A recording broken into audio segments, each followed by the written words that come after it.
صلاة وصيام وكذلك فرح وسرور والمتدين من تلقاه مبتسما حلوا كالنور يسعى ليعمر دنياه وهو رقيق الطبع صبور الإسلام سلام فينا.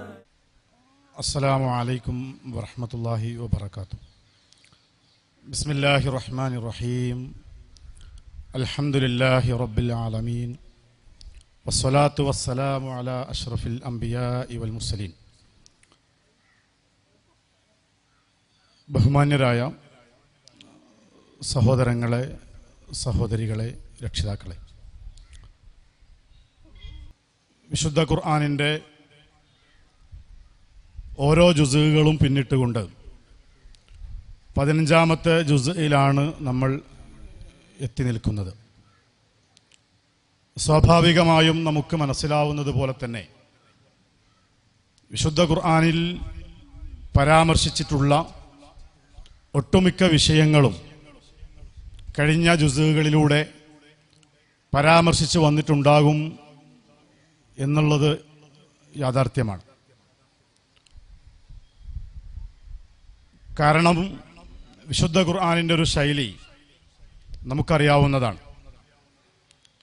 ചില സൂറത്തുകളിൽ ചുരുക്കി പറഞ്ഞിട്ടുള്ള വിഷയങ്ങൾ മറ്റു ചില സ്ഥലങ്ങളിൽ വിശദമായി പ്രതിപാദിച്ചിട്ടുണ്ടാകും. ചില സ്ഥലങ്ങളിൽ വളരെ വിശദമായി പ്രതിപാദിച്ചിട്ടുള്ള വിഷയങ്ങൾ ചില സൂറത്തുകളിൽ ചില വചനങ്ങളിൽ മാത്രം അത് സൂചനകൾ നൽകിപ്പോയിട്ടുണ്ടാകും.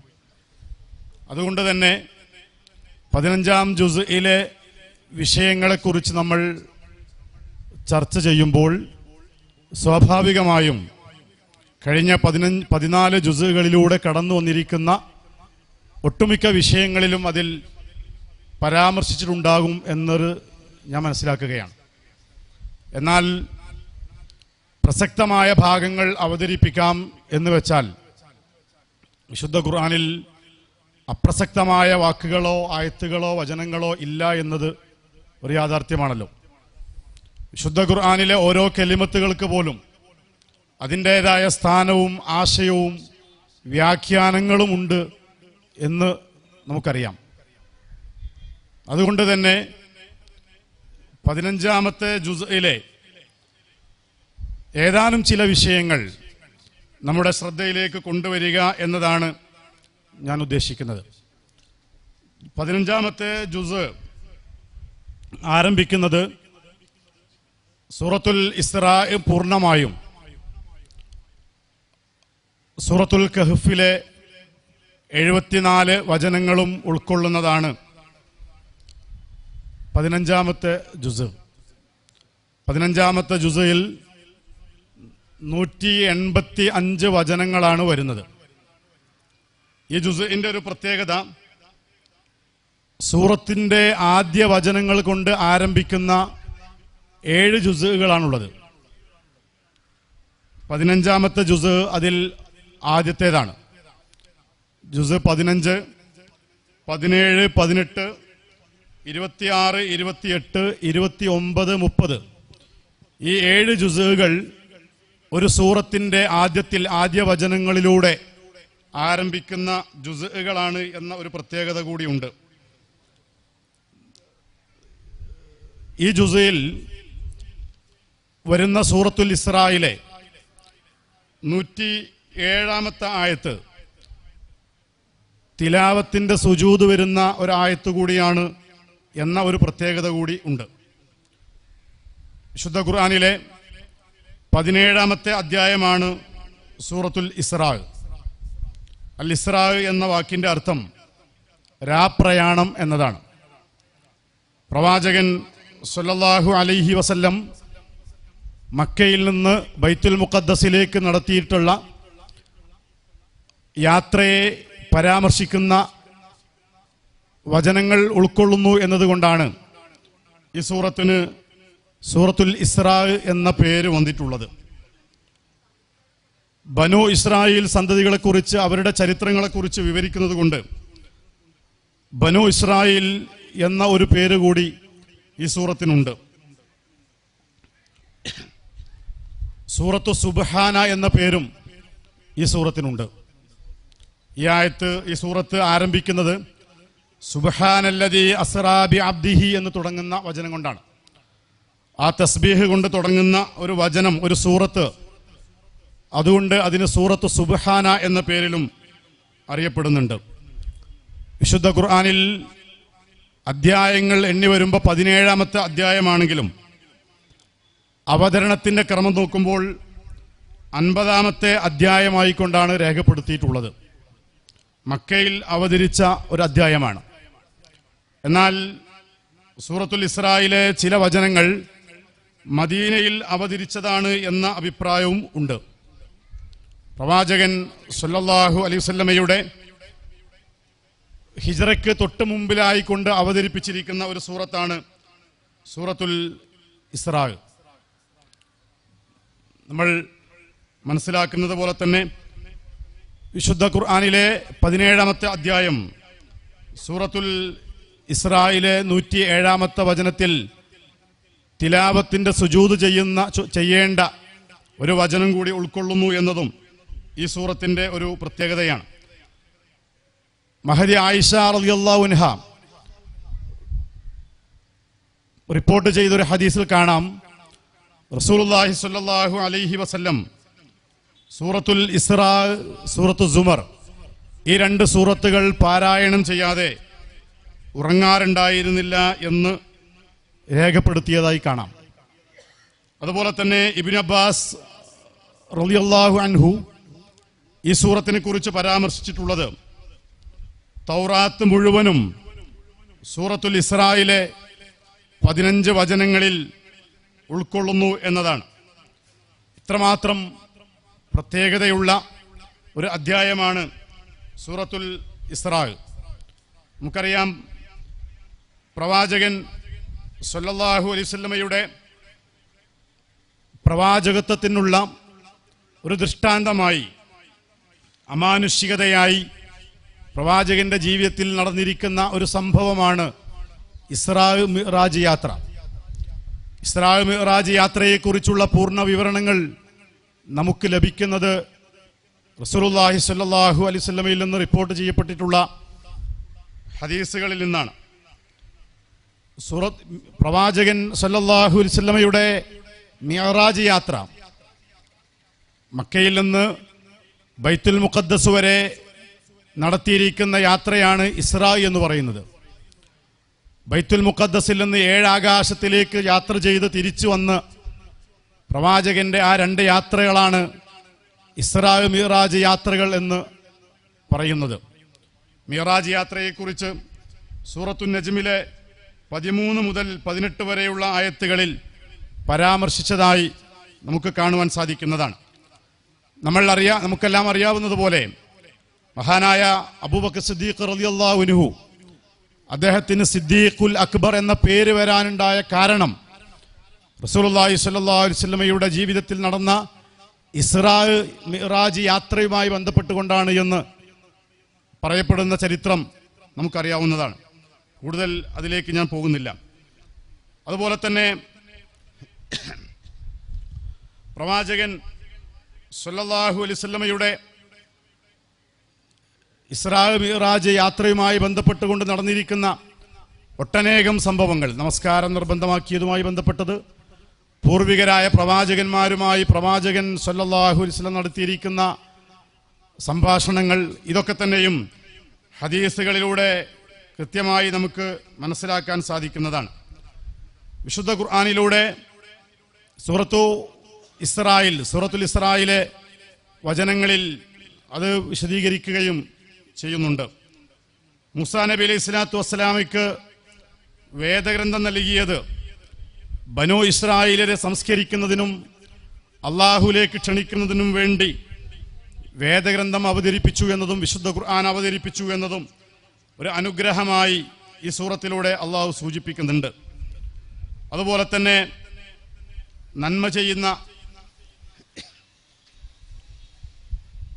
നന്മ പ്രവർത്തിക്കുന്ന ആളുകൾക്ക്, ഒരാൾ നന്മ ചെയ്യുന്നുവെങ്കിൽ അതിൻ്റെ ഗുണം അയാൾക്ക് തന്നെയാണ്. ഒരാൾ തിന്മ പ്രവർത്തിക്കുന്നുവെങ്കിൽ അതിൻ്റെ ദോഷവും അയാൾക്ക് തന്നെയാണ് എന്ന ഒരു വിഷയം ഇതിൽ പരാമർശിച്ചിട്ടുണ്ട്.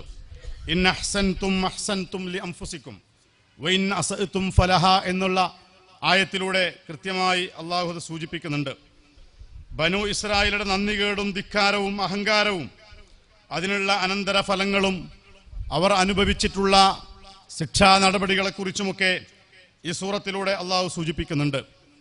അതുപോലെ തന്നെ വിശുദ്ധ ഖുർആൻ ഏറ്റവും നേരായ ഏറ്റവും ചൊവ്വായ വഴിയിലേക്ക് മനുഷ്യരെ വഴി നടത്തുന്നു, മാർഗദർശനം നൽകുന്നു എന്നും സൽക്കർമ്മങ്ങൾ പ്രവർത്തിക്കുന്ന സത്യവിശ്വാസികൾക്ക് സന്തോഷ വാർത്തയും അള്ളാഹുവിനനുസരിക്കാത്ത അവിശ്വാസികളായി ജീവിക്കുന്ന ആളുകൾക്ക് വരാനിരിക്കുന്ന ശിക്ഷാ നടപടികളെക്കുറിച്ച് വേദനയേറിയ നരകത്തെക്കുറിച്ചും മുന്നറിയിപ്പ് നൽകുകയും ചെയ്യുന്നുണ്ട്. അതുപോലെ തന്നെ മനുഷ്യന്റെ അക്ഷമയെക്കുറിച്ചും ധൃതിയെക്കുറിച്ചും നന്മയ്ക്ക് വേണ്ടി ധൃതി കാണിക്കുന്നത് പോലെ തന്നെ തിന്മയ്ക്ക് വേണ്ടിയും മനുഷ്യൻ ധൃതി കാണിക്കുകയും പ്രാർത്ഥിച്ചു കൊണ്ടിരിക്കുകയും ചെയ്യുന്നു എന്ന ഒരു പരാമർശം ഇതിൽ കാണാൻ കഴിയും. അഥവാ നമ്മൾ നന്മകൾ ആഗ്രഹിച്ചുകൊണ്ട് പ്രാർത്ഥിക്കുന്നത് പോലെ തന്നെ ശാപപ്രാർത്ഥന നടത്തുന്നതിനെക്കുറിച്ചും മറ്റുള്ളവരുടെ നാശത്തിന് വേണ്ടിയും മറ്റുള്ളവർ ഒടുങ്ങിത്തീരുന്നതിന് വേണ്ടിയും ഒക്കെ നടത്തുന്ന പ്രാർത്ഥനയെക്കുറിച്ചാണ് പരാമർശിച്ചിട്ടുള്ളത് എന്ന് മുഫസ്സിറുകൾ വിശദീകരിച്ചിട്ടുണ്ട്. അതുപോലെ തന്നെ രാത്രിയെയും പകലിനെയും രണ്ട് ദൃഷ്ടാന്തങ്ങളാക്കിയിരിക്കുന്നു എന്ന ഒരു വിഷയം ഈ സൂറത്തിലൂടെ അള്ളാഹു നമുക്ക് പറഞ്ഞു തരുന്നുണ്ട്. മനുഷ്യന്റെ ജയപരാജയങ്ങൾ തീരുമാനിക്കുന്നത് അവന്റെ കർമ്മങ്ങളുടെ അടിസ്ഥാനത്തിലാണ്. നന്മ ചെയ്യുന്നവർക്ക് അതിൻ്റെ ഗുണമുണ്ടാകും, തിന്മ ചെയ്യുന്നവർക്ക് അതിൻ്റെ ദോഷവും ഉണ്ടാകും എന്ന് നമ്മൾ നേരത്തെ സൂചിപ്പിച്ചതുപോലെ തന്നെ മനുഷ്യന്റെ അവന്റെ ജയവും പരാജയവും തീരുമാനിക്കുന്നത് അവന്റെ കർമ്മങ്ങൾ തന്നെയാണ്. കർമ്മങ്ങൾ കൃത്യമായി രേഖപ്പെടുത്തിയ ഗ്രന്ഥം നൽകുന്ന സംഭവം നൽകുന്ന യാഥാർത്ഥ്യത്തെക്കുറിച്ച് അള്ളാഹു പറയുന്നുണ്ട്. വിചാരണ സമയത്ത് നമ്മൾ ഓരോരുത്തരും ചെയ്തിട്ടുള്ള പ്രവർത്തനങ്ങൾ ഏതാണ് എന്നും നമ്മുടെ കോടതികളിൽ കുറ്റപത്രം വായിച്ച് കേൾപ്പിക്കുന്നത് പോലെ ഓരോരുത്തർക്കും തൻ്റെ ചെറുതും വലുതുമായ സ്വകാര്യവും രഹസ്യവുമായ പരസ്യവുമായ എല്ലാ കാര്യങ്ങളും അറിയാനും വായിക്കാനും കഴിയുന്ന രൂപത്തിൽ അവന്റെ കർമ്മങ്ങൾ രേഖപ്പെടുത്തിയിട്ടുള്ള രേഖകൾ കൈകളിൽ നൽകുന്നതാണ് എന്ന് അള്ളാഹു പഠിപ്പിക്കുന്നുണ്ട്. അതുപോലെ തന്നെ ഒരാളും മറ്റൊരാളുടെ പാപഭാരം ഏറ്റെടുക്കില്ല. നമ്മൾ ചെയ്യുന്നതിൻ്റെ ഗുണം നമുക്കാണ് കിട്ടുന്നത് എന്നതുപോലെ തന്നെ നമ്മൾ ചെയ്യുന്നതിൻ്റെ തിന്മയും അതിൻ്റെ ദോഷവും അതിൻ്റെ ശിക്ഷയും നമ്മൾ തന്നെ അനുഭവിക്കേണ്ടി വരും. ഇഹലോകത്ത് നമുക്ക് വേണ്ടി ശുപാർശ പറയാൻ, നമ്മുടെ കൂടെ നിൽക്കാൻ, നമ്മളെ പിന്തുണക്കാൻ, നമ്മളെ സഹായിക്കാനുമൊക്കെ പല ആളുകളുണ്ടാവും, പ്രോത്സാഹിപ്പിക്കാനൊക്കെ ആൾക്കാരുണ്ടാവും. പക്ഷേ അവിടെ പരലോകത്ത് വരുമ്പോൾ ഓരോരുത്തരും ഒറ്റക്ക് അവനവൻ്റേത് അനുഭവിക്കേണ്ടി വരും എന്ന ഒരു യാഥാർത്ഥ്യം കൃത്യമായി ഇതിലൂടെ സൂചിപ്പിക്കുന്നുണ്ട്. അതുപോലെ തന്നെ ഇതിൽ പ്രധാനപ്പെട്ട ഒരു വിഷയമാണ് 18-19 ആയത്തുകളിൽ അള്ളാഹു പഠിപ്പിക്കുന്നത്. ആരെങ്കിലും ഈ ഐഹികമായ ജീവിതത്തെയാണ് ആഗ്രഹിക്കുന്നത് എങ്കിൽ ഐഹികമായ ജീവിതത്തിൽ അവൻ ആഗ്രഹിക്കുന്ന ചില കാര്യങ്ങളൊക്കെ പെട്ടെന്ന് അള്ളാഹുവിന് തീർത്തു കൊടുക്കും, അവന് നിർവഹിച്ചു കൊടുക്കും. എന്നാൽ പിന്നീട് അവന് വരാനിരിക്കുന്നത് കഠിനമായ വേദനയേറിയ നരകശിക്ഷയായിരിക്കും എന്ന് അള്ളാഹു സൂചിപ്പിക്കുന്നുണ്ട്.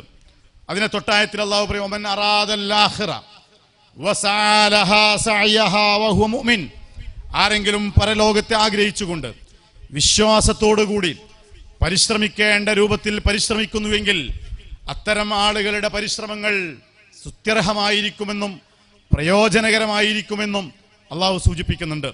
ഈ ആയത്തിനെ വിശദീകരിച്ചുകൊണ്ട് മുഫസ്സിറുകൾ പറയുന്നുണ്ട്, വസഅലഹാ സഅയഹാ, അതിന് പണിയെടുക്കേണ്ട പരിശ്രമിക്കേണ്ട രൂപത്തിൽ പരിശ്രമിക്കുക എന്നതുകൊണ്ട് ഉദ്ദേശിക്കുന്നത് അള്ളാഹുവിന്റെ കൽപ്പന പ്രകാരം റസൂലുള്ളാഹി സ്വല്ലല്ലാഹു അലൈഹി വസല്ലമയുടെ മാതൃക പ്രകാരം പ്രവർത്തിക്കുക, വിശ്വാസത്തോടുകൂടി ഈമാനോടുകൂടി പ്രവർത്തിക്കുക.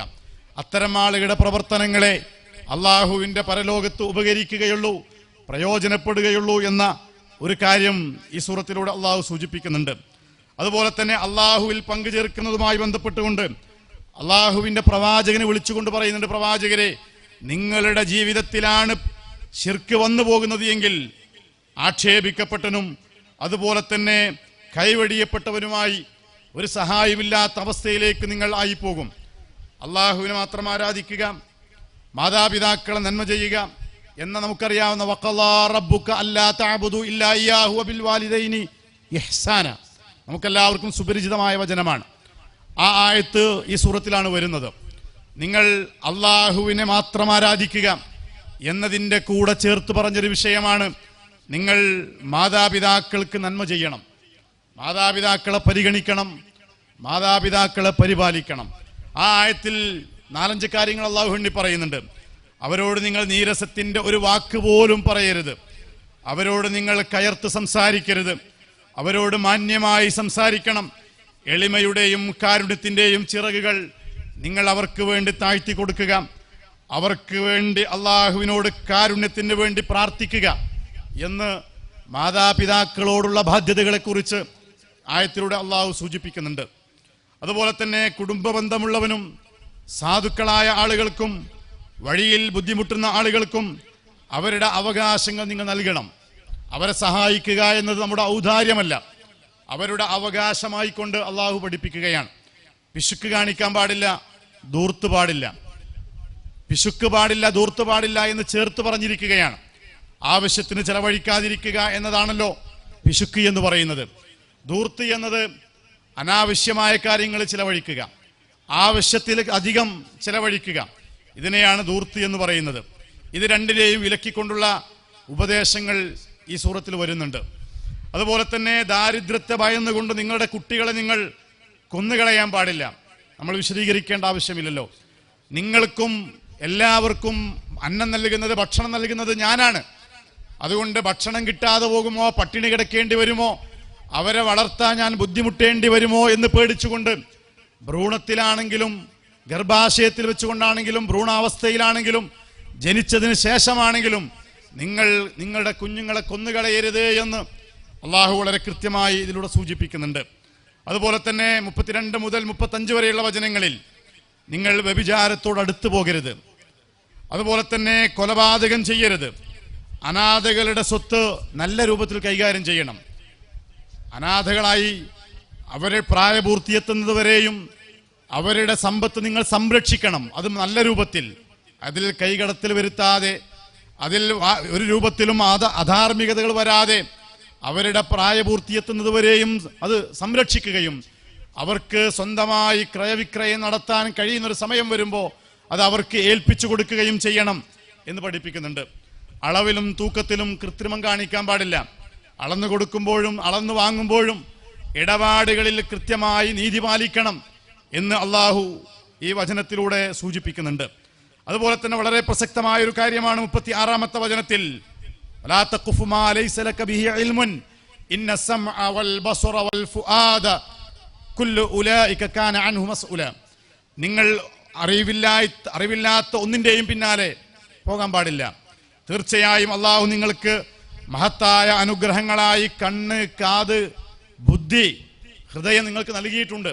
അത് നിങ്ങൾ ഉപയോഗപ്പെടുത്തണം. അത് നിങ്ങൾ ഉപയോഗപ്പെടുത്തിയിട്ടില്ലെങ്കിൽ റബ്ബിന്റെ മുമ്പിൽ മറുപടി പറയേണ്ടി വരും.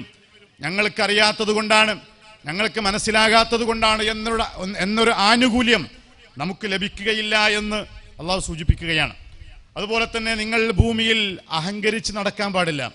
അതിനെ അള്ളാഹു വളരെ ഗൗരവത്തോടു കൂടി പറയുന്നത്, നീ എത്ര ഉയർന്നാലും ആകാശത്തോളം ഉയരാനോ, നീ എത്ര താഴ്മ കാണിച്ച് ഭൂമി അങ്ങ് പിളർത്തിക്കളയാനോ നിനക്ക് കഴിയില്ല. അതുകൊണ്ട് നീ അഹങ്കരിച്ചുകൊണ്ട് നടക്കരുത് എന്ന് അള്ളാഹു സൂചിപ്പിക്കുന്നുണ്ട്.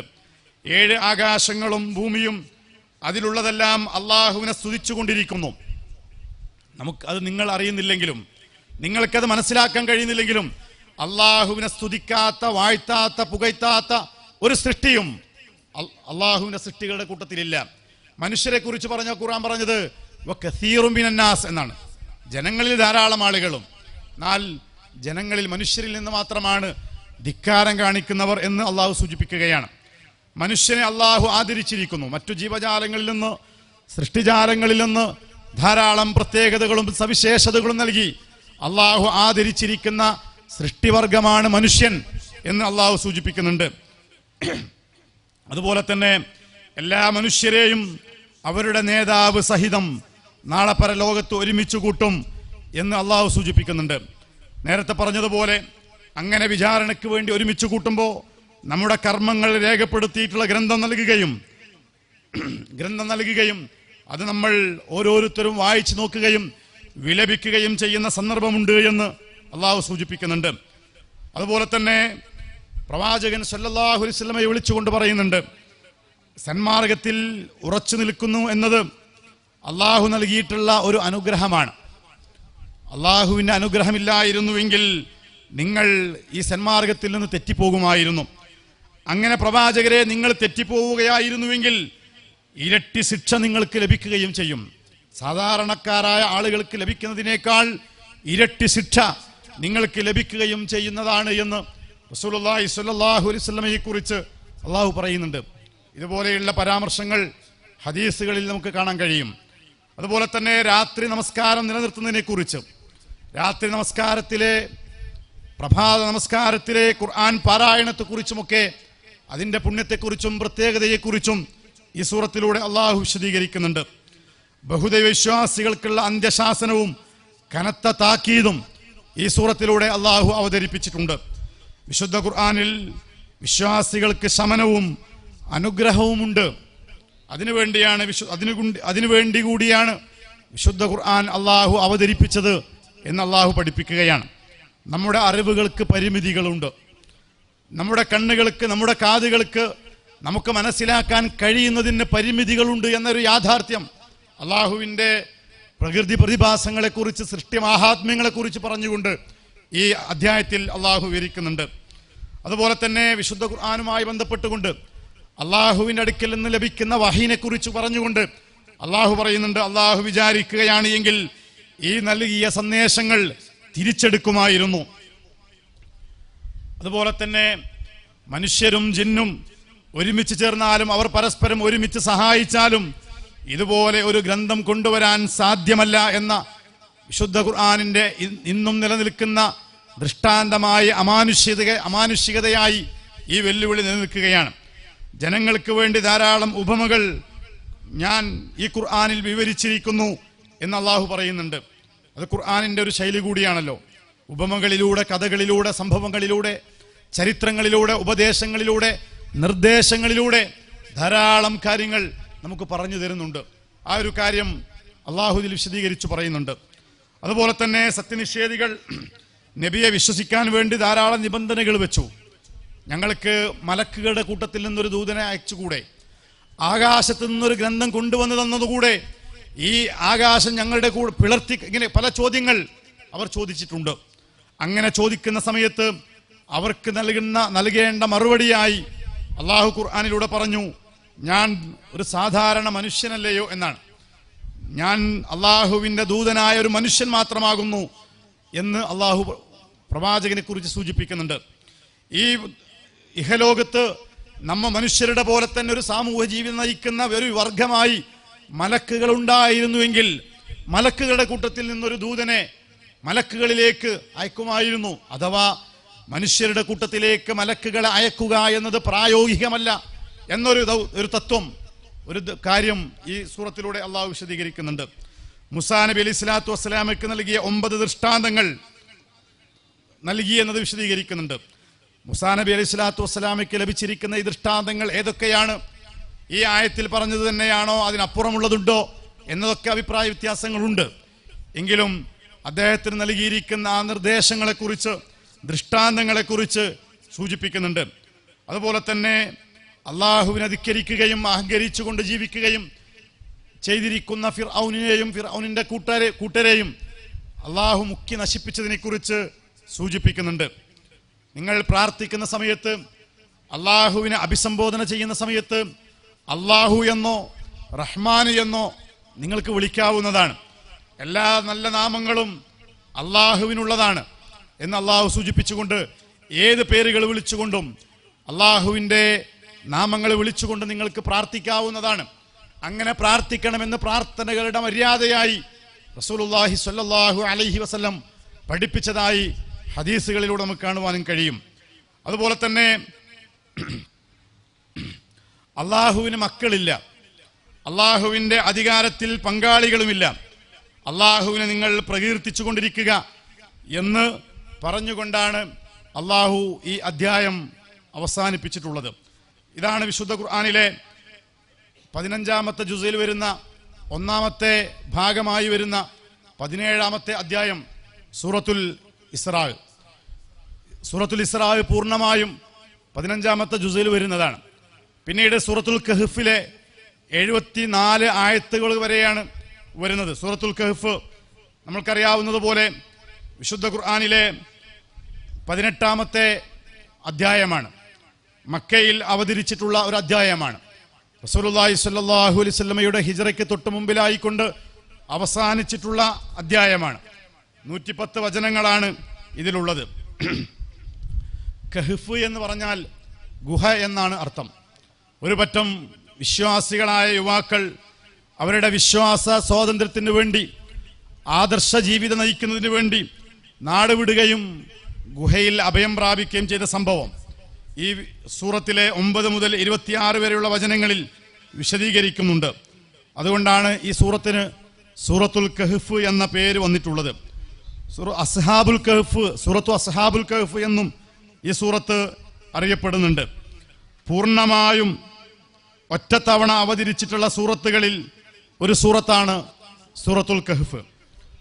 അൽഹംദുലില്ലാഹ് എന്ന ഹംദ് കൊണ്ടാണ് ഈ സൂറത്ത് ആരംഭിക്കുന്നത്. ഇതിനൊരു പ്രത്യേകത, 17-ാമത്തെ അധ്യായമായ സൂറത്തുൽ ഇസ്രാ ആരംഭിച്ചത് സുബ്ഹാനല്ലദി എന്ന തസ്ബീഹ് കൊണ്ടാണ്. 18-ാമത്തെ അധ്യായമായ സൂറത്തുൽ കഹ്ഫ് ആരംഭിക്കുന്നത് അൽഹംദുലില്ലാഹില്ലദി എന്ന് തുടങ്ങുന്ന ഹംദ് കൊണ്ടുമാണ് എന്ന ഒരു പ്രത്യേകതയും നമുക്ക് കാണാൻ കഴിയുന്നതാണ്.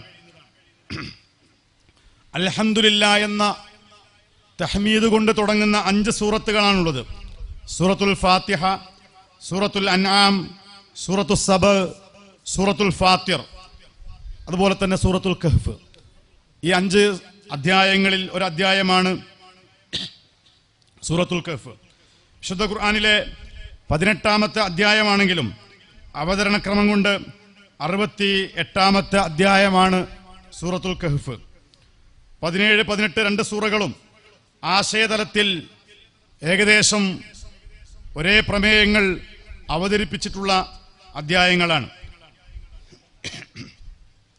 വിശുദ്ധ ഖുർആനിലെ ഏറെ പ്രാധാന്യമുള്ള, അതുപോലെ തന്നെ പാരായണത്തിന് ഏറെ പുണ്യമുള്ള ഒരു സൂറത്ത് കൂടിയാണ് സൂറത്തുൽ കഹ്ഫ് എന്ന് നമുക്കറിയാം. വിശുദ്ധ ഖുർആൻ അവതരിച്ചതിൽ അള്ളാഹുവിന് സ്തുതികൾ അർപ്പിച്ചുകൊണ്ടാണ് ഈ അധ്യായം ആരംഭിക്കുന്നത്. മനുഷ്യരെ സന്മാർഗത്തിലേക്ക് നയിക്കുന്നതിന് വേണ്ടി അള്ളാഹു വിശുദ്ധ ഖുർആൻ അവതരിപ്പിച്ചു എന്നത് വലിയൊരു അനുഗ്രഹമായി അവതരിപ്പിക്കുകയാണ്. കഠിനമായ ശിക്ഷയെക്കുറിച്ച് താക്കീത് നൽകുവാനും, അതുപോലെ തന്നെ സന്തോഷ വാർത്ത അറിയിക്കുവാനും, സൽക്കർമ്മങ്ങൾ പ്രവർത്തിക്കുന്ന വിശ്വാസികൾക്ക് സന്തോഷ വാർത്ത അറിയിക്കുവാനും വിശുദ്ധ ഖുർആൻ അവതരിപ്പിച്ചു എന്ന് വിശദീകരിക്കുന്നുണ്ട്. അള്ളാഹുവിന് മക്കളുണ്ട് എന്ന് പറയുന്നവരെ പ്രത്യേകമായി താക്കീത് ചെയ്യുവാൻ കൂടിയാണ് വിശുദ്ധ ഖുർആൻ അവതരിച്ചത് എന്ന് ഈ അധ്യായത്തിലൂടെ അള്ളാഹു പറയുന്നുണ്ട്. മലക്കുകൾ അള്ളാഹുവിൻ്റെ മക്കളാണ് എന്ന് ബഹുദൈവ വിശ്വാസികൾ പറഞ്ഞിട്ടുണ്ട്. ഉസൈർ ദൈവപുത്രനാണ് എന്ന് ജൂതന്മാരും പറഞ്ഞിട്ടുണ്ട്. ഈസാ ബിൻ മറിയം ദൈവപുത്രനാണ് എന്ന് ക്രിസ്ത്യാനികൾ പറഞ്ഞിട്ടുണ്ട്. ഇങ്ങനെ പറഞ്ഞിട്ടുള്ള ആളുകൾക്ക് കൃത്യമായ മുന്നറിയിപ്പ്, താക്കീത് നൽകുക എന്ന ഉദ്ദേശത്തോടു കൂടി വിശുദ്ധ ഖുർആൻ അവതരിപ്പിച്ചു എന്ന് അള്ളാഹു പഠിപ്പിക്കുകയാണ്. തീർച്ചയായും ഭൂമിക്ക് മുകളിലുള്ളതെല്ലാം അലങ്കാരമായി അള്ളാഹു സംവിധാനിച്ചതാണ്. നിങ്ങൾക്ക് ജീവിതത്തെ സുഖകരമാകുന്നതിന് വേണ്ടി, ആനന്ദകരവും സന്തോഷകരമാകുന്നതിന് വേണ്ടി, അതിലൂടെ ആരാണ് ഏറ്റവും കൂടുതൽ നന്മകൾ ചെയ്യുന്നത് എന്ന് പരീക്ഷിക്കുവാൻ വേണ്ടി, പരിശോധിക്കുവാൻ വേണ്ടി ആകാശഭൂമികളെ, ഭൂമിയിൽ അള്ളാഹു അലങ്കാരങ്ങൾ ഏർപ്പെടുത്തിയെന്ന് സൂചിപ്പിക്കുന്നുണ്ട്. നേരത്തെ പറഞ്ഞതുപോലെ 9 മുതൽ 26 വരെയുള്ള വചനങ്ങളിൽ ഗുഹാവാസികളെ കുറിച്ച് വിവരിക്കുന്നുണ്ട്. അസ്ഹാബുൽ കഹ്ഫ് ആ വിഷയവുമായി സംബന്ധിച്ചുകൊണ്ട് ഇവിടെ വിഷയം അവതരിപ്പിക്കുന്നുണ്ട്. മരണാനന്തര ജീവിതത്തിന് ഉദാഹരണമായി, ദൃഷ്ടാന്തമായി കൊണ്ടാണ് ഗുഹാവാസികളുടെ സംഭവം വിശുദ്ധ ഖുർആൻ അവതരിച്ചിട്ടുള്ളത്. ഖുർആൻ അവതരിക്കുന്നതിന് മുമ്പ് തന്നെ അറബികൾക്കിടയിൽ പ്രചാരത്തിലുണ്ടായിരുന്ന ഒരു സംഭവമായിരുന്നു ഗുഹയിൽ അഭയം പ്രാപിച്ച ഗുഹാവാസികളായ ഒരു പറ്റം ചെറുപ്പക്കാരുടെ സംഭവം. വിശ്വാസ സംരക്ഷണത്തിന് വേണ്ടി ഗുഹയിൽ അഭയം പ്രാപിക്കുകയും 300 വർഷം ആ ഗുഹയിൽ അള്ളാഹു അവരെ ഉറക്കിക്കിടത്തുകയും ചെയ്തു എന്നാണ് ഖുർആൻ സൂചിപ്പിക്കുന്നത്. ഭാവിയിൽ നടക്കാനിരിക്കുന്ന ഒരു കാര്യം ഞാൻ ചെയ്യുമെന്ന് നിങ്ങൾ ഉറപ്പിച്ച് പറയരുത് എന്ന് അള്ളാഹു നമ്മോട് ആവശ്യപ്പെടുന്നുണ്ട്. ഇൻഷാ അല്ലാ എന്ന് പറഞ്ഞിട്ടല്ലാതെ വലാ തഖൂലന്ന ലിശൈഇൻ ഇന്നി ഫാഇലുൻ ദാലിക ഗദ, ഞാൻ ഇന്ന കാര്യം നാളെ ചെയ്യും എന്നത് ഒരു തീർച്ചയാക്കി നമ്മൾ പറയാൻ പാടില്ല. ഇല്ലാ യശാ അല്ലാ, ഇൻഷാ അല്ലാ എന്ന് പറഞ്ഞുകൊണ്ടല്ലാതെ എന്ന് അള്ളാഹു ഈ സൂറത്തിലൂടെ നമ്മെ അറിയിക്കുന്നുണ്ട്. നിന്റെ റബ്ബിന്റെ അടുക്കൽ നിന്നുള്ള സന്ദേശം നീ ഓതിക്കൊടുക്കുക. അള്ളാഹുവിന്റെ വാക്കുകൾക്ക് മാറ്റമുണ്ടാവുകയില്ല. സ്ഥായിയായി നിലനിൽക്കുന്ന സന്ദേശം അത് അള്ളാഹുവിന്റെ സന്ദേശമാണ് എന്ന് അള്ളാഹു ഈ അധ്യായത്തിലൂടെ നമ്മെ തെര്യപ്പെടുത്തുന്നുണ്ട്. നിന്റെ മനസ്സിനെ അള്ളാഹുവിനോട് പ്രാർത്ഥിക്കുന്നവരോടൊപ്പം ചേർത്ത് വെക്കുക, വിശ്വാസികളുടെ കൂടെ ചേർന്ന് നിൽക്കുക എന്ന് അള്ളാഹു നമ്മോട് ആവശ്യപ്പെടുന്നുണ്ട്. നിന്റെ രക്ഷിതാവിനടുക്കൽ നിന്നുള്ള സത്യം നീ പ്രഖ്യാപിക്കുക, അത് നിങ്ങൾ പ്രബോധനം നടത്തിക്കൊണ്ടിരിക്കുക. വേണ്ട ആളുകൾ വിശ്വസിക്കട്ടെ, അല്ലാത്തവർ അവിശ്വസിക്കട്ടെ എന്ന് പറഞ്ഞുകൊണ്ട് അക്രമികളായ ആളുകൾക്ക് നരകം ഒരുക്കി വച്ചിരിക്കുന്നു. വിശ്വാസം സ്വീകരിക്കുകയും സൽക്കർമ്മികളായി ജീവിക്കുകയും ചെയ്യുന്ന ആളുകൾക്ക് അവരുടെ പ്രതിഫലം പാഴാക്കിക്കളയുന്നതല്ല എന്ന സന്തോഷ വാർത്തയും അള്ളാഹു അറിയിക്കുന്നുണ്ട്. അവർക്കുള്ളതാകുന്നു സ്വർഗീയമായ അനുഭൂതികൾ എന്നാണ് അള്ളാഹു പഠിപ്പിക്കുന്നത്. 32 മുതൽ 44 വരെയുള്ള വചനങ്ങളിൽ തോട്ടക്കാരന്റെ ഒരു ഉപമ വിവരിക്കുന്നുണ്ട്. നമുക്കറിയാവുന്ന കാര്യമാണ്. അള്ളാഹു സമൃദ്ധിയോടുകൂടി കായ്ക്കനികൾ ഉണ്ടാകുന്ന പല രൂപത്തിലുള്ള മുന്തിരികൾ ഉണ്ടാകുന്ന ഒരു തോട്ടം നൽകിയ ഒരു തോട്ടക്കാരൻ തൻ്റെ കൂട്ടുകാരനോട് അഹങ്കാരത്തോടുകൂടി നിഷേധത്തോടുകൂടി പരലോകത്തെ നിഷേധിച്ചുകൊണ്ടൊക്കെ സംസാരിക്കുന്ന സംസാരവും അതിനെ കൂട്ടുകാരൻ നടത്തുന്ന തിരുത്തി കൊടുക്കുന്ന കാര്യങ്ങളും അതുമായി ബന്ധപ്പെട്ടുകൊണ്ടുള്ള കാര്യങ്ങൾ ഈ അധ്യായത്തിൽ അള്ളാഹു വിവരിക്കുന്നുണ്ട്. അങ്ങനെ ആ തോട്ടം അള്ളാഹു നശിപ്പിക്കുകയും അദ്ദേഹത്തെ സഹായിക്കാൻ ഒരാളും ഉണ്ടായില്ല എന്നുമൊക്കെ പറയുന്നുണ്ട്. അതുകൊണ്ട് തന്നെ അള്ളാഹുവിൻ്റെ അനുഗ്രഹങ്ങൾ അനുഭവിച്ചു കൊണ്ടിരിക്കുമ്പോൾ അനുഗ്രഹദാതാവായ അള്ളാഹുവിനെ നിങ്ങൾ ഓർത്തുകൊണ്ടായിരിക്കണം അത് അനുഭവിക്കുകയും ആസ്വദിക്കുകയും ചെയ്യേണ്ടത് എന്ന ഒരു സത്യം ഈ ആയത്തിലൂടെ അള്ളാഹു നമ്മെ ബോധ്യപ്പെടുത്തുകയാണ്. ഐഹിക ജീവിതത്തെ ആകാശത്ത് നിന്ന് പെയ്യുന്ന മഴയോട് ഉപമിച്ചുകൊണ്ടാണ് അള്ളാഹു നമ്മെ പഠിപ്പിക്കുന്നത്. മഴ പെയ്തു, ഭൂമി നനഞ്ഞു, ചെടികൾ മുളച്ചു പൊങ്ങി, കായ്ക്കനികൾ ഉണ്ടായി, പിന്നീട് അതെല്ലാം പാറിപ്പോകുന്ന തുരുമ്പുകളായി തീർന്നു.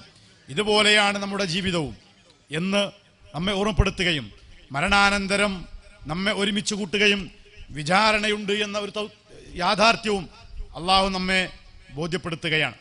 ഈ ദുനിയാവിൽ നമ്മുടെ മക്കളും സമ്പത്തുമൊക്കെ ഈ ജീവിതത്തിലെ അലങ്കാരങ്ങളാണ് എന്നും നമ്മുടെ പരലോകത്തേക്ക് വേണ്ടി നമ്മൾ ഒരു കൂട്ടിവെക്കുന്ന നിലനിൽക്കുന്ന സൽക്കർമ്മങ്ങളാണ് നമുക്ക് പ്രതിഫലം നൽകുന്നതും പ്രതീക്ഷ നൽകുന്നതും എന്ന് അള്ളാഹു സൂചിപ്പിക്കുന്നുണ്ട്.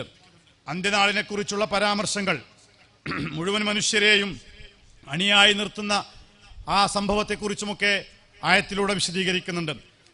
കർമ്മങ്ങളെ രേഖപ്പെടുത്തിയ നേരത്തെ പറഞ്ഞ പോലെയുള്ള ഗ്രന്ഥം കൈകൾ നൽകുന്നതും ഇതിലൊന്നും വിട്ടുപോയിട്ടില്ലല്ലോ എന്ന് വിലപിക്കുന്ന സന്ദർഭവും സൂചിപ്പിക്കുന്നുണ്ട്. മലക്കുകൾ ആദമിന് സുജൂദ് ചെയ്യാൻ തയ്യാറായതും പിശാച് അതിൽ നിന്ന് വിസമ്മതിച്ചതും സൂചിപ്പിക്കുന്നുണ്ട്.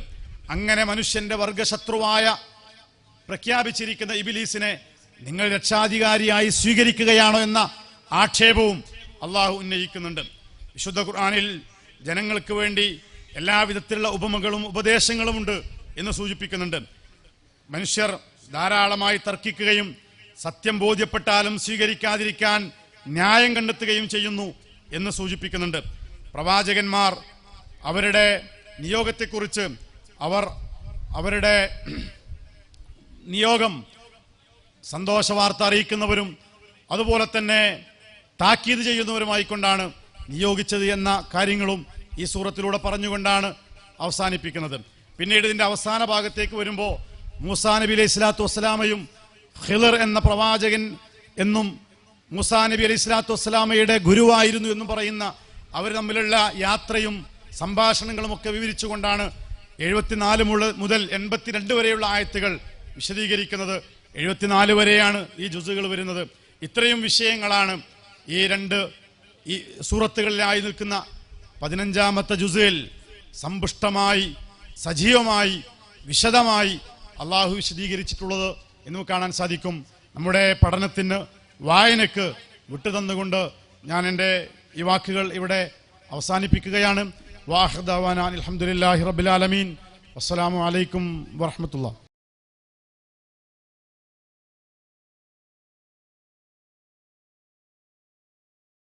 അസ്സലാമു അലൈക്കും വറഹ്മത്തുള്ളാഹി. ബിസ്മില്ലാഹിർ റഹ്മാനിർ റഹീം. അൽഹംദുലില്ലാഹി റബ്ബിൽ ആലമീൻ. അല്ലാഹുമ്മ സ്വല്ലി അലാ മുഹമ്മദിൻ വഅലാ ആലി മുഹമ്മദ്. ബഹുമാനരായ രക്ഷിതാക്കളെ, സഹോദരി സഹോദരന്മാരെ, വിശുദ്ധ ഖുർആനിനെ തൊട്ടറിഞ്ഞുകൊണ്ടുള്ള യാത്രയിലാണ് നമ്മൾ സമ്മേളിച്ചിട്ടുള്ളത്. 15-ാം ജുസുവിനെ സംബന്ധിച്ച് നമ്മൾ ഇവിടെ കേൾക്കുകയുണ്ടായി. ആ ജുസുവിൽ പറയുന്ന വളരെ പ്രധാനപ്പെട്ട ഒരു സംഭവമാണ് അസ്ഹാബുൽ കഹ്ഫ് എന്നുള്ളത്.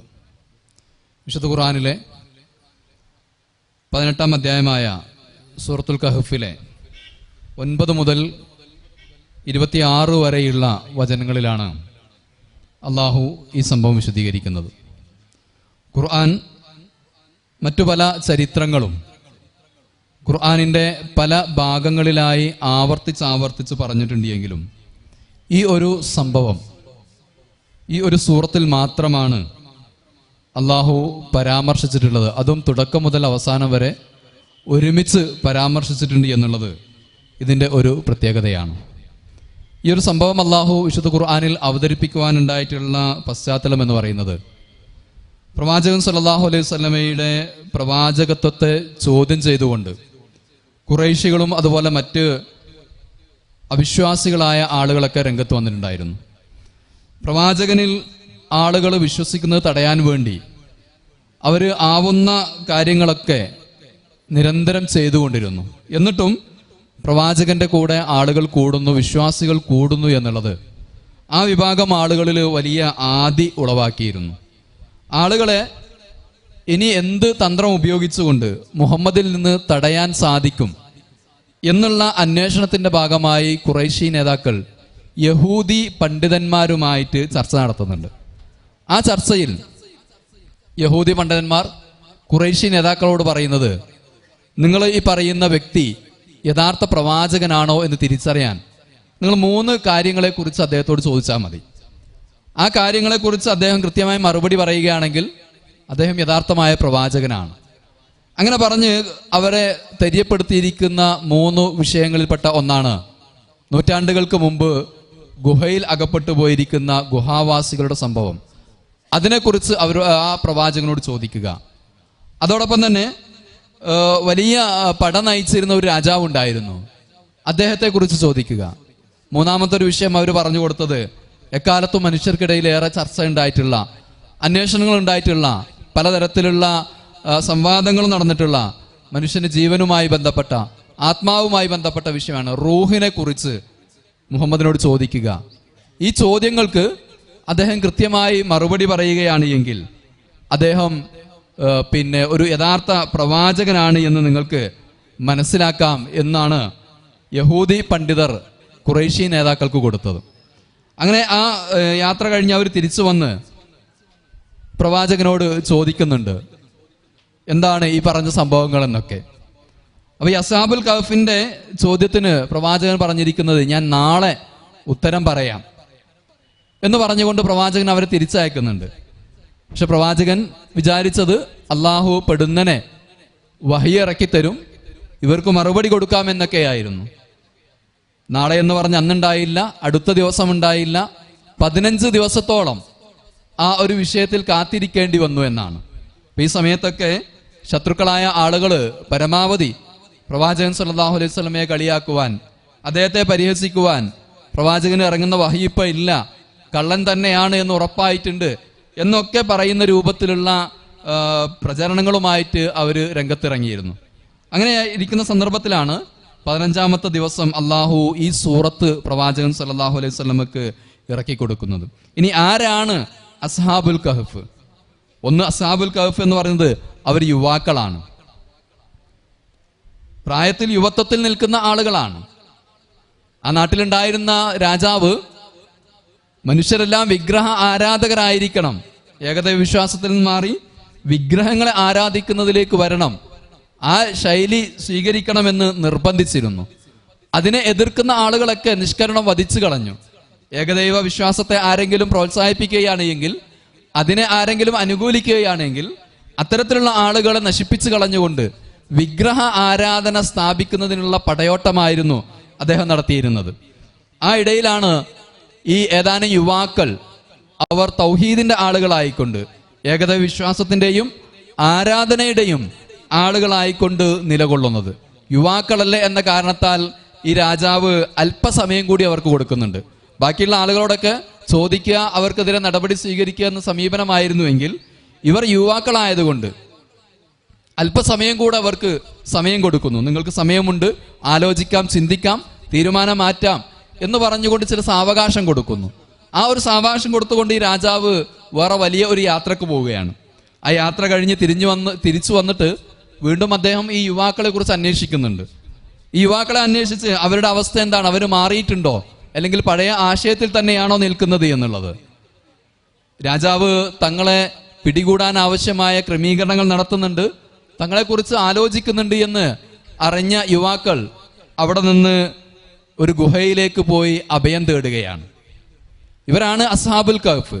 ഏകദൈവ വിശ്വാസം സംരക്ഷിക്കുവാൻ വേണ്ടി, അള്ളാഹുവിൽ മാത്രമുള്ള ആരാധന അത് നിലനിർത്തുവാൻ വേണ്ടി തങ്ങളെ ജീവന് പോലും അപായം നേരിടുന്ന സാഹചര്യത്തിൽ ആ ഒരു വിശ്വാസം, ആദർശം സംരക്ഷിക്കുവാൻ വേണ്ടി ഗുഹയിൽ താമസമാക്കിയ ആളുകളാണ് അസ്ഹാബുൽ കഹ്ഫ്, ഗുഹാവാസികൾ എന്ന് അറിയപ്പെടുന്നത്. രാജാവ് തങ്ങളെക്കുറിച്ച് അന്വേഷിക്കുകയും കണ്ടെത്താൻ കഴിയാത്ത സാഹചര്യത്തിൽ എവിടെ അന്വേഷിച്ചിട്ടും തൻ്റെ സൈന്യത്തെ അയച്ചിട്ടും ഈ ഒരു വിഭാഗത്തെക്കുറിച്ച് യാതൊരു വിവരവും ലഭിക്കുന്നില്ല എന്ന് വന്നപ്പോൾ പിന്നീട് ഇവരുടെ മാതാപിതാക്കളെ പ്രയാസപ്പെടുത്താൻ തുടങ്ങി. ഇവരെവിടെയാണ് എന്നുള്ളത് പറയണം എന്ന് പറഞ്ഞുകൊണ്ട് അവരുടെ മാതാപിതാക്കളെ പ്രയാസപ്പെടുത്തുന്നുണ്ട്. ആ സന്ദർഭത്തിൽ ആ മാതാപിതാക്കള് ഗത്യന്തരമില്ലാതെ ഈ യുവാക്കൾ താമസിക്കുന്ന ഗുഹ പറഞ്ഞു കൊടുക്കുന്നു. ഉടനെ രാജാവ് വലിയ ഒരു പടയെ ആ ഗുഹാമുഖത്തേക്ക് അയക്കുകയും അവരെ അതിനുള്ളിലാക്കിക്കൊണ്ട് അതിൻ്റെ കവാടം അടച്ചു കളയുകയും ചെയ്യുന്നുണ്ട്. ആ രാജപടയിൽപ്പെട്ട ചില ആളുകൾ ആ ഗുഹയിലുള്ള ആളുകളുടെ പേരും മറ്റുമൊക്കെ എഴുതിക്കൊണ്ട് ആ ഗുഹയുടെ അടുത്ത് മണ്ണിൽ കുഴിച്ചിട്ടിരുന്നു എന്നും അതാണ് റക്കീം എന്ന് അറിയപ്പെടുന്നതുമെന്നാണ് ഖുർആൻ വ്യാഖ്യാതാക്കൾ പറയുന്നത്. ഏതായാലും ഇതാണ് ഗുഹാവാസികൾ എന്ന പേരിൽ ഇവരെ അറിയപ്പെടുവാനും ഇങ്ങനെ ഒരു സാഹചര്യത്തിൽ ഇവർ എത്തുവാനും ഉണ്ടായിരിക്കുന്ന കാരണങ്ങൾ. ഇനി അസ്ഹാബുൽ കഹ്ഫിന്റെ പ്രസക്തി എന്താണ്, എന്തിനു വേണ്ടിയാണ് എക്കാലത്തും ഈ ഒരു വിഷയം ഇങ്ങനെ അള്ളാഹു നിലനിർത്തിയിരിക്കുന്നത്? വിശുദ്ധ ഖുർആനിൽ ഒരു കാര്യം പറഞ്ഞു കഴിഞ്ഞാൽ അത് ലോകാവസാനം വരെയുള്ള മനുഷ്യർക്കിടയിൽ അത് ചർച്ചാ വിഷയമാകും. എന്തിനാണ് അസ്ഹാബുൽ കഹ്ഫിനെ ഈ രൂപത്തിൽ അള്ളാഹു നിലനിർത്തിയിരിക്കുന്നത് എന്നുള്ള, അത് നേരത്തെ സൂചിപ്പിച്ചതുപോലെ ഒന്നാമത് അവര് ഇന്നഹും ഫിത്തിയ, അവരൊരു യുവാക്കളാണ്. ഒരു യുവാക്കളാണ്. നമുക്കറിയാം, സമൂഹത്തിന്റെ ഒരു മനുഷ്യനെ സംബന്ധിച്ചിടത്തോളം അവന്റെ ആയുസ്സിലെ ഏറ്റവും നിർണായകമായ സന്ദർഭമാണ് യുവത്വം എന്ന് പറയുന്നത്. മനസ്സിൽ ആഗ്രഹിക്കുന്നത് എന്തും ചെയ്യാൻ വെമ്പൽ കൊള്ളുന്ന, ഒരു പക്ഷെ ചെയ്യാൻ സാധിക്കുന്ന ഒരു പ്രായം എന്ന് പറയുന്നത് യുവത്വമാണ്. ചരിത്രത്തിൽ വിപ്ലവങ്ങൾ നടന്നിരിക്കുന്നത് യുവത്വങ്ങളിലാണ്. ചരിത്രത്തെ മാറ്റി എഴുതിയിരിക്കുന്നത് യുവത്വത്തിലാണ്. സമൂഹത്തിനെതിരെയുള്ള ഒഴുക്കിനെതിരെ നീന്തിയിരിക്കുന്നത് പലപ്പോഴും യുവാക്കളാണ്. ഇവിടെ പറഞ്ഞിരിക്കുന്ന യുവാക്കൾ വലിയ ഒരു അധാർമികതക്കെതിരെ പടനയിച്ചവരാണ്. അതാണ് ഇവരുടെ പ്രത്യേകത. യുവത്വം എന്ന് പറയുന്നത് എല്ലാ അർത്ഥത്തിനുമുള്ള ത്രസിപ്പുകളിലും അതൊക്കെ ആനന്ദിച്ചുകൊണ്ട്, ഭൗതികമായ എല്ലാ സുഖങ്ങളും ആസ്വദിച്ചുകൊണ്ട് തോന്നിയതുപോലെ ജീവിക്കാൻ ആഗ്രഹിക്കുന്ന ഒരു പ്രായം.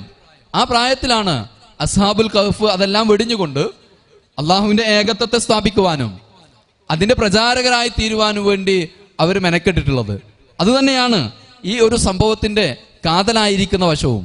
മനുഷ്യന് ഏറ്റവും ആരോഗ്യമുള്ള, അതുപോലെ തന്നെ ശക്തിയുള്ള, എല്ലാ കഴിവുകളുമുള്ള ഒരു സന്ദർഭത്തിൽ അള്ളാഹുവിന്റെ മതം സംരക്ഷിക്കുവാൻ വേണ്ടി രംഗത്ത് വരിക, അതിനുവേണ്ടി നിലകൊള്ളുക എന്നുള്ളത് വലിയ ഒരു പ്രയത്നം തന്നെയാണ് എന്നുള്ളതാണ്. യുവത്വം എന്ന് പറയുന്നത് അത് ആവേശമാണ്. യുവത്വം അത് ധൈര്യത്തിന്റെ കാലഘട്ടമാണ്. യുവത്വം ബുദ്ധിപരമായ മാറ്റങ്ങൾ സംഭവിക്കുന്ന കാലമാണ്. യുവത്വം കർമ്മോത്സുകതയുടെ കാലമാണ്. യുവത്വം എന്ന് പറയുന്നത് ശരിയായ നിലപാടുകളെടുത്ത് അതിൽ ഉറച്ചു നിൽക്കുന്ന കാലമാണ്. ഇങ്ങനെയുള്ള ഒരു യുവത്വമായിരുന്നു അസ്ഹാബുൽ കഹ്ഫ് അവർ വിനിയോഗിച്ചിട്ടുള്ളത്. ഈ അർത്ഥത്തിൽ അസ്ഹാബുൽ കഹ്ഫ് ഇങ്ങനെ യുവാക്കള് വളരെ കൃത്യമായി നന്മക്ക് വേണ്ടി നിലകൊണ്ടിരിക്കുന്ന ഈ ഒരു സംഭവം വിശുദ്ധ ഖുർആൻ ഈ ഒരു കഥയിലൂടെ മാലോകരെ കേൾപ്പിക്കുന്ന ഒന്നാമത്തെ ഒരു സംഗതിയും അത് തന്നെയാണ്. ഖുർആൻ പറഞ്ഞിരിക്കുന്ന വേറെ ചില യുവാക്കളുണ്ട്. വേറെ ചില യുവാക്കളെ പല സ്ഥലങ്ങളിലായി പറഞ്ഞിട്ടുണ്ട്. അതിൽ ഒന്ന് രണ്ടെണ്ണം ഉദാഹരണമായി 21-ാം അധ്യായത്തിലെ 60-ാമത്തെ വചനത്തില് ഇബ്രാഹിം നബി അലൈഹി സ്വലാമയെ പരിചയപ്പെടുത്തുന്നുണ്ട്. വിഗ്രഹങ്ങളൊക്കെ തട്ടിയുടച്ചിട്ട് ഒന്നിനെ മാത്രം അവിടെ അവശേഷിപ്പിച്ച് അതിന്റെ ചുമലിൽ കോടാലി തൂക്കിയിട്ടുകൊണ്ട് ഇബ്രാഹിം നബി അലൈഹി സ്വലാം പോയിട്ടുണ്ട്. ഇത് കണ്ട് ശുഭിതരായ ആളുകള് അവരിതാര് ചെയ്തു എന്ന് അന്വേഷിക്കുന്നുണ്ട്. അവിടെ അവർ പറയുന്നുണ്ട്, നമ്മളൊരു യുവാവിനെ കുറിച്ച് സമീന ഫത്തൻ യദ്കുറു അനാലിഹത്തിന എന്നൊക്കെ പറയുന്ന ഭാഗങ്ങൾ ഖുർആനിൽ കാണാം. ഒരു യുവാവ്, അദ്ദേഹം നമ്മുടെ ഈ ആരാധ്യന്മാരെയൊക്കെ കുറിച്ച് ഇങ്ങനെ പറയാറുണ്ട്. അവനായിരിക്കാം ഒരു പക്ഷേ ഇത് ചെയ്തിരിക്കുന്നത് എന്നുള്ള ഭാഗം പറയുന്നിടത്ത്. അതുപോലെ തന്നെ മൂസാ നബി അലൈഹി സ്വലാമിൽ വിശ്വസിച്ചിരിക്കുന്ന ആളുകളെ കുറിച്ച് പറയുന്നിടത്തൊക്കെ ഇതേ രൂപത്തിൽ യുവത്വത്തിന്റെ നന്മയിലുള്ള നിലനിൽപ്പ് നമുക്ക് കാണാൻ സാധിക്കും. അസ്ഹാബുൽ കഹ്ഫിന്റെ മറ്റൊരു പ്രത്യേകത എന്ന് പറയുന്നത് ആമനു ബി റബ്ബിഹിം എന്നുള്ളതാണ്. ഇന്നഹും ഫിത്തിയത്തുൻ ആമനു ബി റബ്ബിഹിം, തന്റെ രക്ഷാവിൽ വിശ്വസിച്ചിട്ടുണ്ട്. മാത്രവുമല്ല ആ വിശ്വാസം അവർ കൃത്യമായി പ്രഖ്യാപിക്കുകയും ചെയ്തു, നേരത്തെ സൂചിപ്പിച്ചതുപോലെ. അപ്പൊ അള്ളാഹുവിനെ വളരെ കൃത്യമായി തിരിച്ചറിഞ്ഞ് അവർ വിശ്വസിക്കുന്നു. റബ്ബുന റബ്ബുസ്സമാവാതി വൽ അർള്, ഞങ്ങളുടെ റബ്ബെന്ന് പറയുന്നത് ആകാശഭൂമികളുടെ വിധാതാവാകുന്നു എന്ന് അള്ളാഹുവിനെ വളരെ കൃത്യമായി തിരിച്ചറിയുകയും ലന്നദുഅ മിൻ ദൂനിഹി ഇലാഹ, ആ അള്ളാഹുവിന് പുറമെ ഞങ്ങൾ മറ്റൊന്നിനെയും ഒരു ഇലാഹിനെയും വിളിച്ചു പ്രാർത്ഥിക്കില്ല എന്നുള്ള വളരെ കൃത്യമായ ഒരു പ്രഖ്യാപനവും അവർ നടത്തുന്നുണ്ട്. ഈ പ്രഖ്യാപനം നടത്താൻ അവർക്ക് സാധിച്ചത് ഇവര് റുഷ്ദുള്ള ആളുകളായിരുന്നു എന്നുള്ളതാണ്. റുഷ്ദ് ഇവർക്കുണ്ടായിരുന്നു. എന്താണ് റുഷ്ദ്?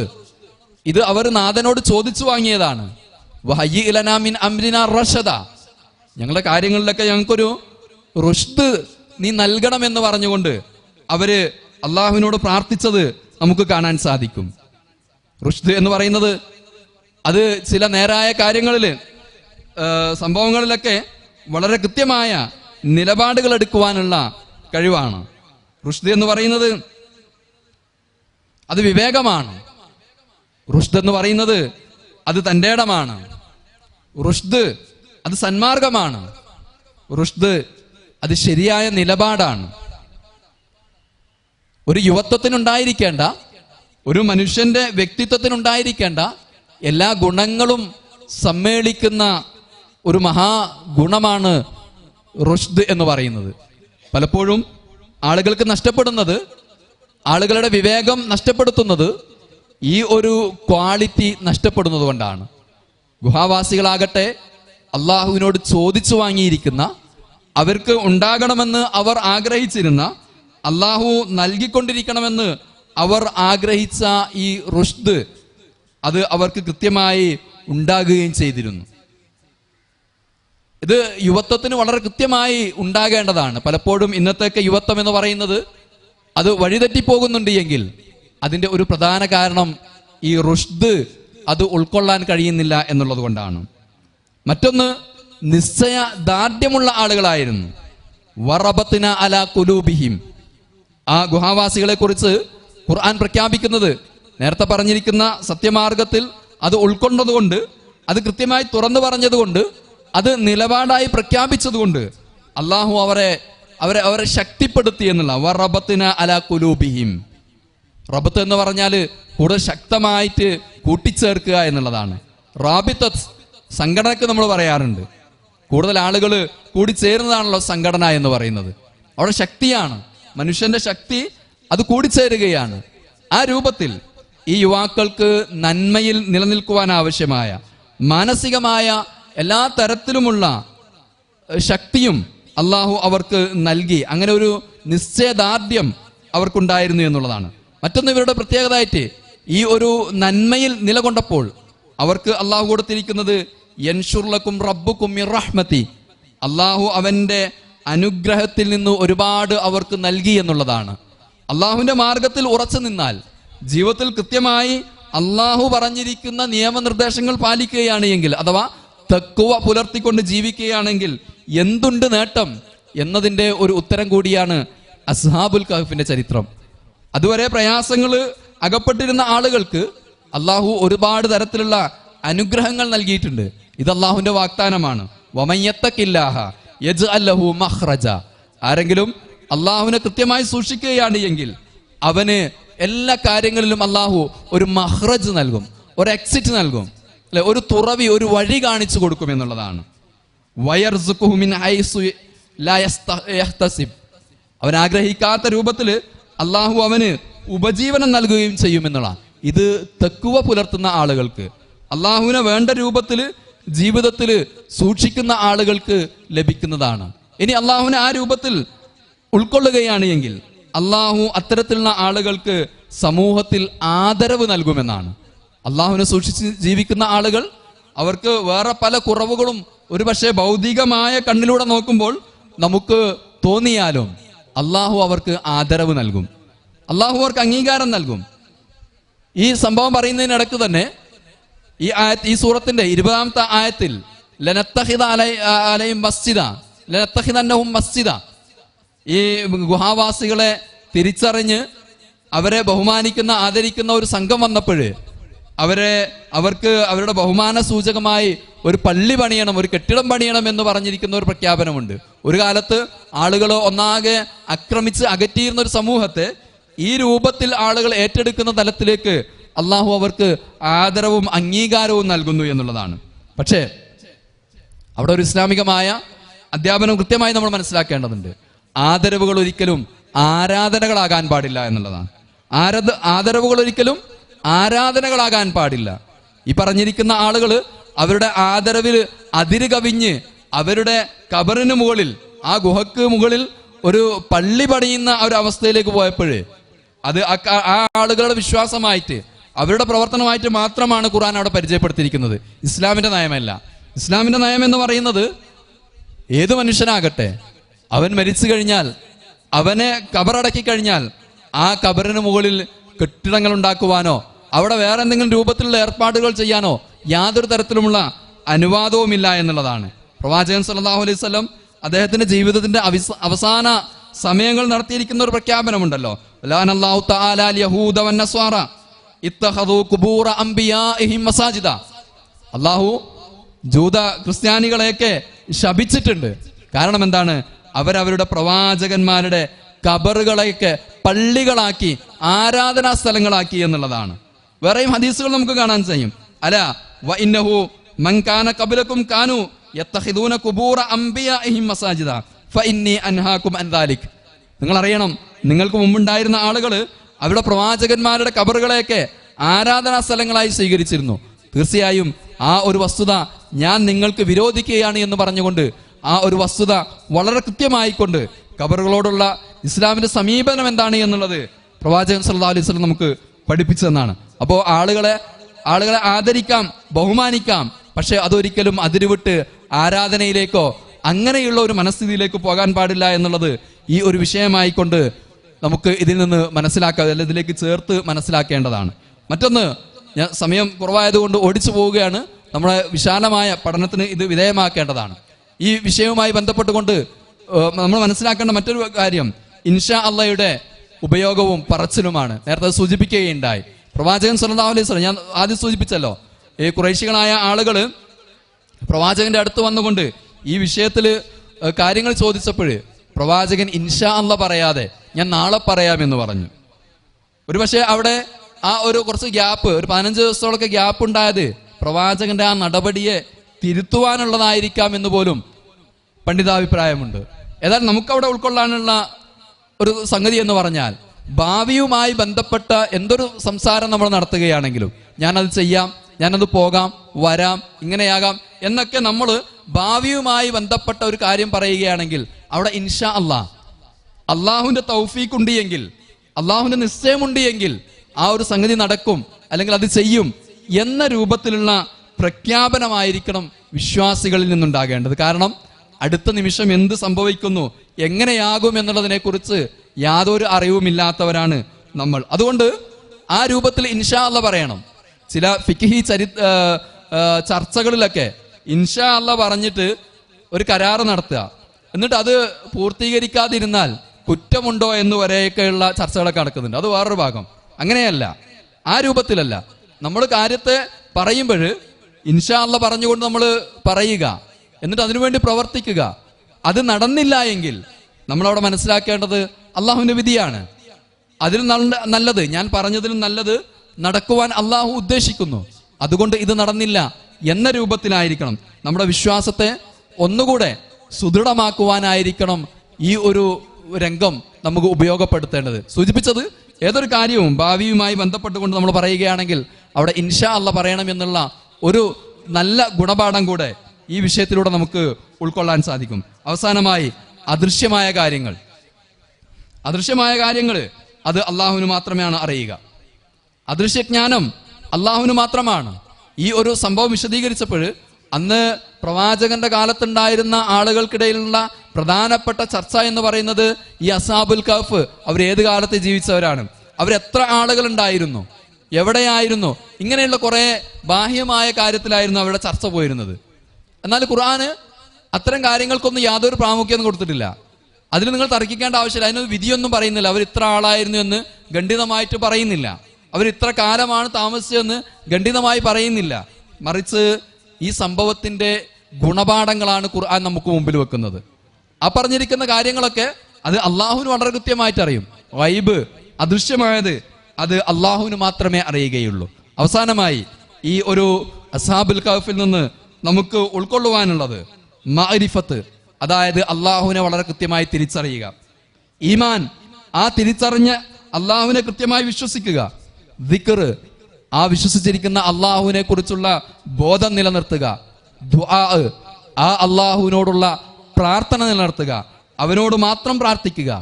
ഈ സമ്പത്തുള്ള ആളുകളുണ്ട് എങ്കിൽ അവരുടെ കൂടെ സഹവസിക്കുക എന്നുള്ളതാണ്, അവരെ കൂട്ടുകാരായി സ്വീകരിക്കുക എന്നുള്ളതാണ്, അവരെ സ്നേഹിതന്മാരായി സ്വീകരിക്കുക എന്നുള്ളതാണ്. ഒരുപക്ഷെ ഭൗതികതയിൽ അവർക്ക് ഒരുപാട് കുറവുകൾ ഉണ്ടായേക്കാം. വാക്കുകൾ ചുരുക്കുന്നു. അസ്സലാമു അലൈക്കും വറഹ്മത്തുള്ളാഹി.